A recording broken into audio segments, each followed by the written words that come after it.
I am super excited about today's program because we have Evan Pivnick here, the Director of Broadcast and Communications for our Coachella Valley Firebirds, and the full season for next season has just been released just a little bit ago. And I know that you're excited about the upcoming season, so tell me some of the highlights we can look forward to. It's another 72-game schedule. Hopefully it'll be like this year where we add another 20-plus games in the playoffs, but we're right back at it. And the season ended June 21st in a way that a lot of people didn't want it to end, but we got to the furthest point, and now quick turnaround. Next season's schedule is here, and we're ready for year 2 of the Coachella Valley Firebirds. That was a bit of a heartbreaker. I mean, we go all the way to the very last playoff game. And the Firebirds had played, 99 games over the course of the season, which is remarkable in and of itself. It's insane. Yeah. It's a lot of hockey games, but it's great for the Valley because they got to experience all the roller coaster of emotions that you can experience in a hockey season.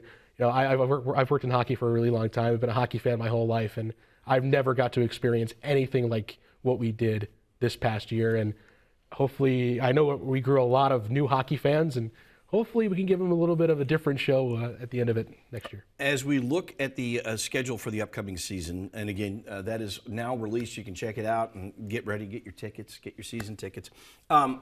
Who are some of the matchups that we're looking for that you think are going to be some of the biggest challenges, the best games? I think we're going to see a lot of what we saw this year. You're going to have your Calgary Wranglers, who are the only team that finished better in the American Hockey League than the Coachella Valley Firebirds did. And that was a great series in the division championship that the Firebirds won in overtime in Game 5. And they didn't make anything easy in the playoffs this year to the Firebirds. Games like we're going to see a lot of Ontario again, a close opponent, which fans can travel to. I know we get a lot of Reign fans in the building, so hopefully we see a little more Firebirds traveling to Ontario right up the street. San Diego's close by, Henderson, Tucson. There are so many teams that are in close proximity that we get to see a whole bunch of times, so hopefully that kind of stirs up a little bit more of a rivalry.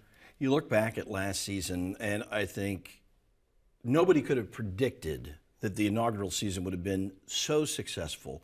The attendance was amazing. The fans really got behind this team in a way. I've lived in this valley for 20-plus years, and I've never seen a phenomenon like that. You guys came in and did fantastic pre-marketing and got the valley behind this team, and they lived up to the hype. I mean, they took us right to the very last game of the season after the playoffs.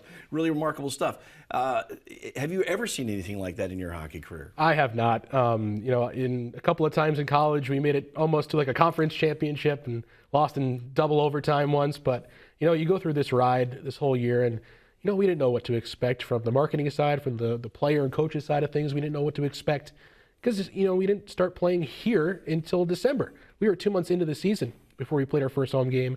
And just to see the Valley wrap its arms around this team in just 6 months, since December 18th, when that was our first game here, it's incredible to see people that, came to a Firebirds game just for the social aspect of it. And then you see them come to more and more games, and they have jerseys on. And then next time they come, they have player names on the back of their jerseys. And then, they're dressing up, they're having a great time, and they're supporting the team even when they're on the road at our viewing parties. It's great. Most of the team coming back? A good portion. Seattle took care of a lot of business over the last few weeks, and we have a couple player signings coming up over the next month or so that you'll see online, and you get to see some new Firebirds as well, so it'll be fun. All right. Well, the Valley is excited. First game is Friday the 13th of October? Friday the 13th. I know it's a little spooky, but let's make it a lucky Friday the 13th. CVFirebirds.com. You can check out the full schedule. You can get season tickets. It is going to be another fantastic season of Firebird hockey right here in the Coachella Valley. Evan, thank you so much for coming on. Thanks so much for having me. Please be a more frequent guest as we get closer to the season. Anytime you guys need.